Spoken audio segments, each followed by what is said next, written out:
You were you were talking about the Greyhound bus commercial? Oh, yes. Well, I was to play a businesswoman. And when I did the audition, I was at Stan Rigotti's office, and he said, "Would you be willing to go as high as the ceiling in this room?" I said, "What do you mean, go as high as the ceiling? How do you mean?" He said, so he stood, he said, he stood on the chair, and he took me by the back of my neck, or saying, and he actually lifted me up a little bit. And he said, to be lifted, and it was a very low ceiling. So I said, well, why not? So he said, because we have to outfit you in two outfits. We have to outfit you in a one suit then so that we have the stuff under you to lift you, because you'll be lifted by something, and another suit in your size. So I said, well, whatever you have to do, honey. He says, I said, what's the idea of this commercial? He said, well, the idea of the commercial is that this is a Greyhound bus, and they're all going to take the bus to this place for this big meeting, and you would die before you'd take a bus. You're a snob. And so you say, well, I'm flying in. I wouldn't think of taking a bus. So he said, well, if you fly in, I don't know how you're going to get in, because you have to parachute down because there are no airports. So I said, don't worry, I will get there. So the whole idea of the commercial, so is that anyway, they take me out to Pomona, and on the bus, everybody's laughing and saying, would you like to have some wine? This is 5:00 in the morning. We're driving to Pomona because we got to be there at 6. And I said, are you crazy? Wine? I hardly drink it at all, but who drinks wine in the morning, So Stan said, well, it's cold. Maybe you'd like some. Then everybody's laughing, and I don't know why they're laughing. And we get to Pomona, and I see this crane, this tremendous crane. And so I said, what is that? And they said, that's the crane that bounced the cars off the roof in Mad, Mad World. I said, well, what's it doing out here? And they said, well, I don't know, but I guess we'll find out. So now we go to this bank building. And the director said, the crane suddenly lets down some hooks or something, and they hook them to this assistant director, and they're bouncing him up and down with the crane. He says, well, we're just going to bounce you up, just a little bit so that you look like you're landing in a parachute. I said, oh, well, that should be fun. Now, this building is 7 stories high. But, in my wildest dreams, I didn't think anybody was thinking of anything like that. The first story of the building was like 3 stories, and then it went up 4 more stories. And there were workmen on a building across the street, all looking down and watching this. So they hooked me up, and all of a sudden they say, okay, take one. And without any warning whatsoever, I am lifted above the building. This is 7 floors above the ground. My hands flew up. My look of surprise, you can imagine. There's a train coming behind the bank building. The conductor looks like he's going off the track because he saw my hands go up and sees this person up over them. And then they let me down, and they dropped me. I mean, when I'm down far enough, and I fell with my feet up in the air. Thank God I had on pantyhose. But I said, what are you crazy? I'm not a stunt woman. What are you doing? And of course, everybody in the bank across the street, all these people, not in the bank, the building across the street, the workmen, are all cheering and saying, yay, you did a great, do it again. And they had to do it again because I didn't land right. They said, bend your knees when you land. I said, I'm not going to do that. And at that point, I said, again, and I'm going up again. And they did it again. And I came down the way they said, and they got a perfect tape. My husband said, you ever do that again, I'll divorce you. If you ever take a job like that again and allow them to do, but the lines were very, it was a very good part in the commercial. It was a very big commercial.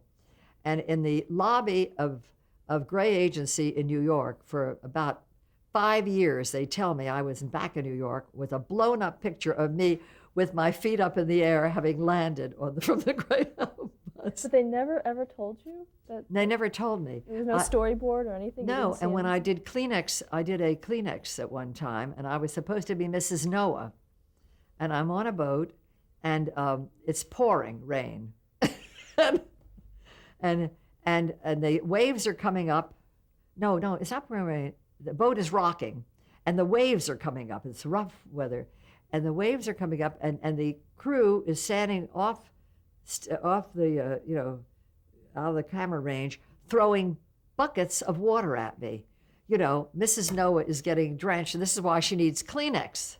See, I'm catching a cold from the buckets of water. But they had a hot room built on the set for me, and they would take me off and put me in the hot room to dry me off. I mean, I came home, I thought I had died. The whole house was filled with flowers for being such a good sport. You see? Those were in my early years, where they felt they could get Hazel would do anything. Yeah, what years were those? Oh, my God. Same, the 60s, the 70s, the 80s. I worked in commercial. I did so many. So many. Let's talk just about a few more. You did the Midas muffler. Oh yes, that was, and there's a famous New York actor that was in it with me, Joe. I can't think of his last name, but that was the one I should have. When he kept saying, "I should have gone to Midas. I should have gone to Midas," because I kept saying, "Harry, so tell me, Harry, did you get the muffler fixed?" And he'd say, "I should have gone to Midas," and then I come in with and I come in with a tea bag and a cup, and I say, "So how come you didn't go to Midas?" Because I knew from the beginning that he didn't go to Midas. And that commercial was such a success that it was copied by, I can't tell you how many, I don't know how they could get away with it, copying it. I work with a lot of terrific people, like Phil Silvers, whom I adored. We did Preem for Sanka. No, it was Preem for... No, we did Preem for Preem. I mean, no, I did Sanka with Dorothy Hamill. And she is an adorable personality, Dorothy Hamill. She is fun. I mean, she's beautiful and adorable. The ice skater, she's a doll. I played her costume designer, and on Preem, I played a housewife, and Phil Silvers played the milkman, bringing Preem, And I worked with John Madden on Ace Hardware for 4 years. And I used to massage his shoulders, John Madden, this great big Hulk. But he's a doll to work with. And Merrill Olson for FTD Florist. I mean, I worked with a lot of wonderful, both celebrities. You also introduced Head and Shoulders shampoo. Oh, well, I introduced a lot of products. Head and Shoulders shampoo, I introduced the product. I introduced Puritan oil, that product. That commercial ran a long, long time. I introduced, the toothpaste. Wait a minute, there was a Gleam. Was it Gleam? No, wait a minute. Scope. It was Scope. But they had made Scope blue, and nobody wanted to use blue mouthwash. So then they had to make it in green, But I mean, I kept introduced a lot of others too. Those three come to mind, right away. But now, compared to say being a guest on a television show or anything, did you find that there was a lot of sort of interference or a lot of retakes because of issues with sponsors and things like that? Well, I was very fortunate. I mean, I have letters and letters and letters, from the sponsors, thanking me. But of course, when you do a commercial, you've got 10 people or 15 people on the set. I mean, it's crazy. They've all got to like you, honey. If one doesn't, if the wrong one doesn't. In fact, I made friends at one point with this little girl, and she talked like this. She was from New York, but she had great big eyes, and I thought she was a secretary and alone out here in California. And I said, and this was for a cat food, Purina cat chow or something. And I thought, here's this big table, and this little girl is there, and she must be with all these men, and she must be so miserable out here. I said, what's your name? And she said, Jackie N. And I said, well, Jackie, I'd like to take you to, have you seen anything of Los Angeles? She says, no, this is my first time out. So I said, well, I'd love to take you out to the beach and just show you around tomorrow. I'm free and we're not shooting until Tuesday. She said, that would be very nice. You know, I subsequently found out she was a vice president at Wells, Rich and Green, and one of the brightest, most, but she has that kind of a voice, Jackie, and I adore her. And I worked, oh my God, I did so many things for Wells, Rich and Green. You know, they were forever calling me to do different things, but she sometimes didn't know who was who at those, who was the important one. Now, how did compensation work for a commercial actress?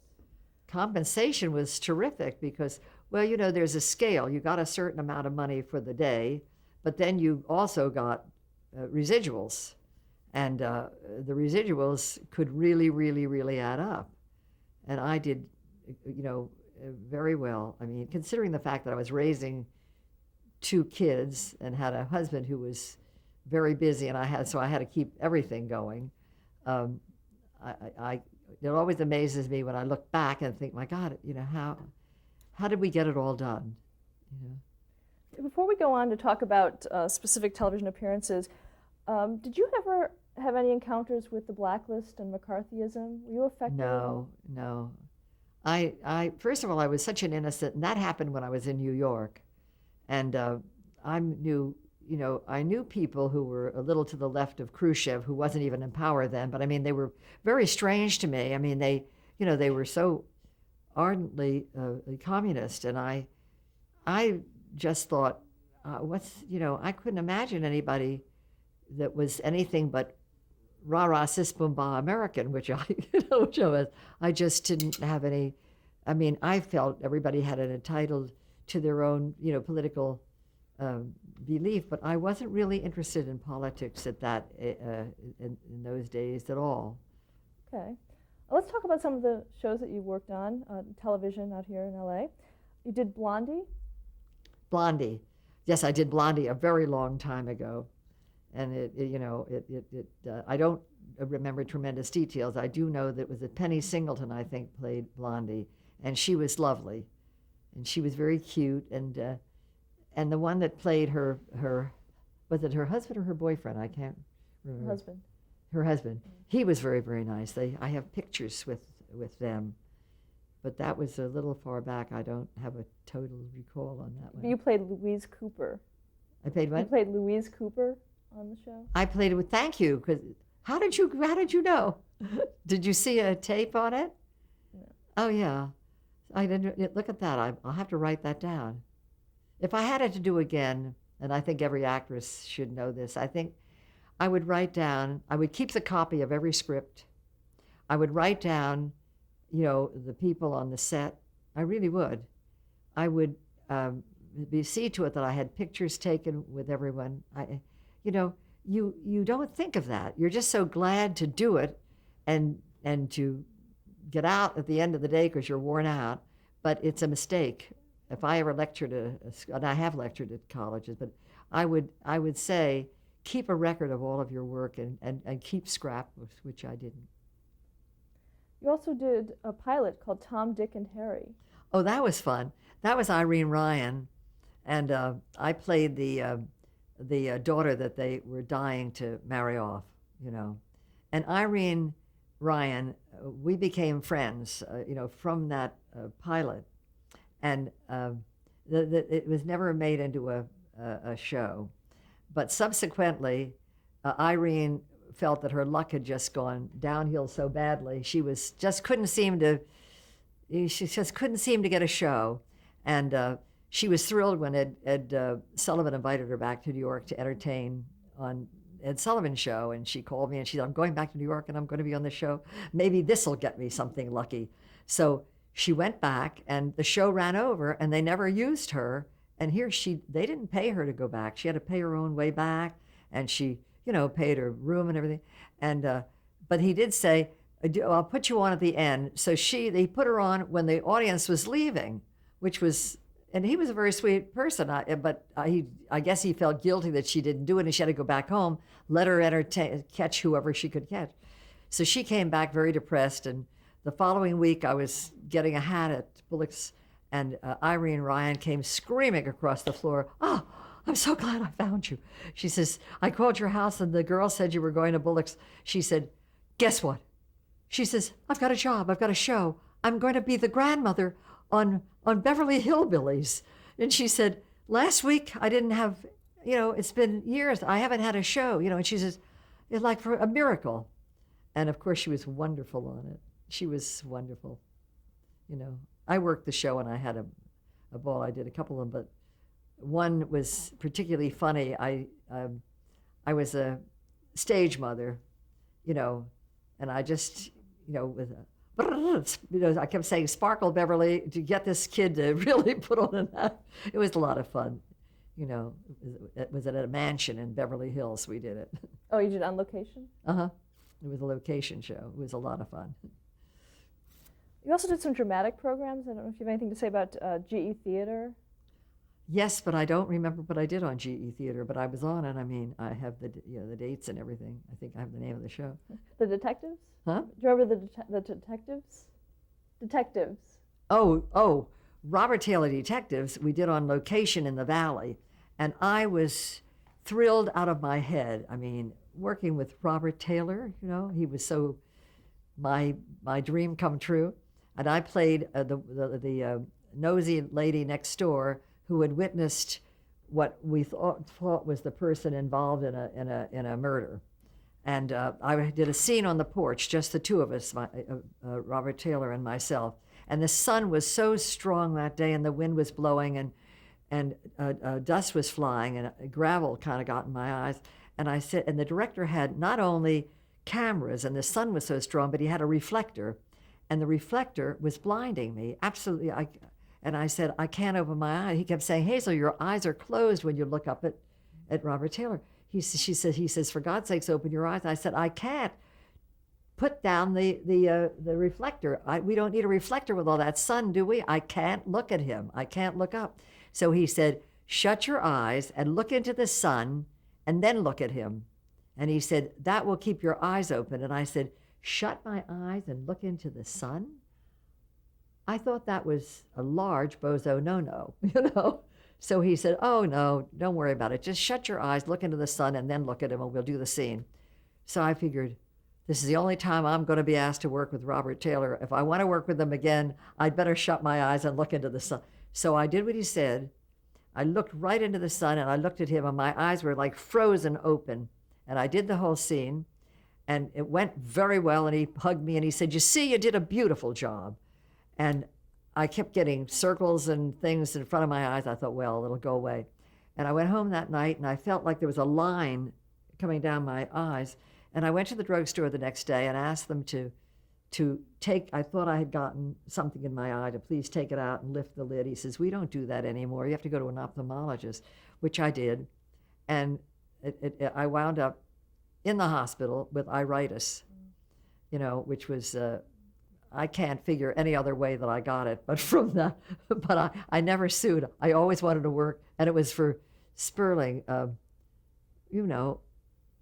the billionaire, the wonderful one that has all the shows. The one that has the house on the hill. Oh, Aaron Spelling. Aaron Spelling. It was Aaron Spelling's show, Robert Taylor Detectives. You also worked on Dragnet? You worked on Dragnet? Yes, I worked on Dragnet. I was, I think that was a show where I was a switchboard operator. And, I had never worked a switchboard in my life. And they said, you put the thing in and you take the call and you put the thing in. And they say, take one. And I have the vaguest idea, what did he say? He said, how do you? And he said, you're not working the switchboard right. I said, where on my card did it say that I'm a switchboard operator? I mean, come on. I don't know how to work a switchboard. And they said, we'll show you again.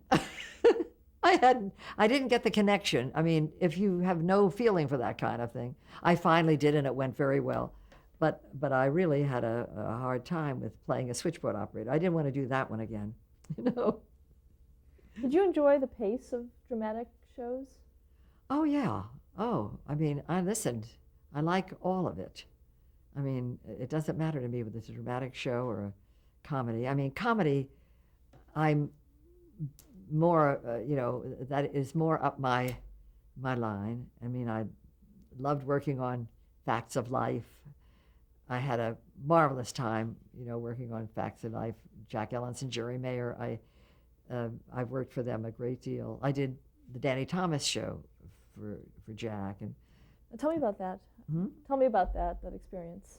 Which doing the Danny Thomas show. Oh, well, I did several, but one of them was a show called Love Letters, and if I could find the script, I could tell you exactly. But it had something to do with inadvertently love letters that he had written, I guess to his wife or whatever, had been thrown out. I had found the love letters, and I had read them, and I,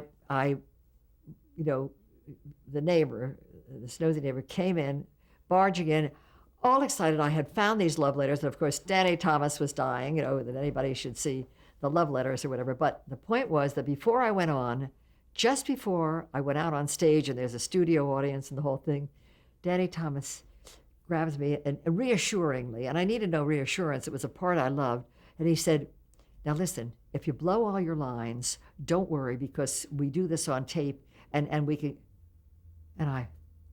if I blow all my lines, I've never blown all my lines. And I walked out on stage thinking, if I blow all my lines, I mean, I didn't blow them, but what a thing to say right before you go on, if I blow all my lines.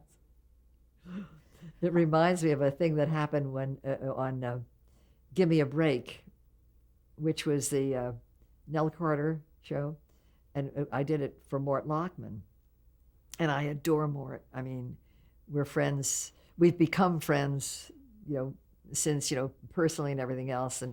And I was playing an Avon Calling type lady, brash, and I had a wig at home, a frosted wig. Some of the lines I wasn't so sure about. They were a little bit, some of the products that this Avon lady was carrying were a little bit crude, I thought. One thing about cutting nose hair, these were products that she was carrying. And I said, oh, come on, Mort, at the reading.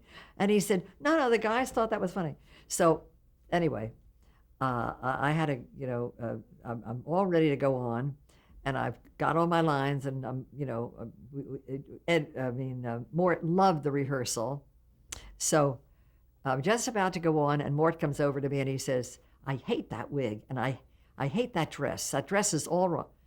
This is the night of the show, and the studio audience is there. He hates the dress and he hates the wig. So I was like, what do you do? What do you do now? And he said, and I want you to change 2 lines.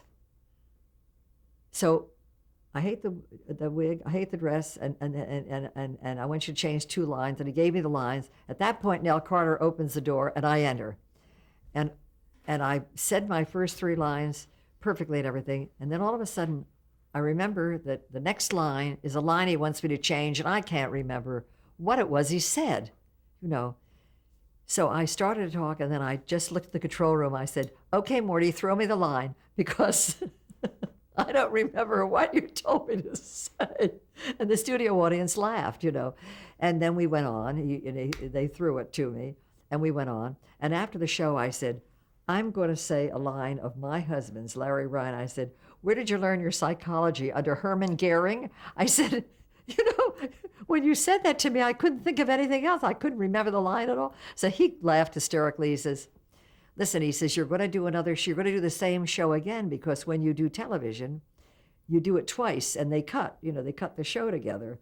So Mort thought it was very funny that I should be, he says, you know how many times I've done this or said it? He says, and but you got all upset. I said, well, God, it's enough being on the show, and with a part like this, it's, and everything. I'd like it to go beautifully the first time out, So he said it went beautifully. So, but. Hey, talk about your work on Mr. Ed.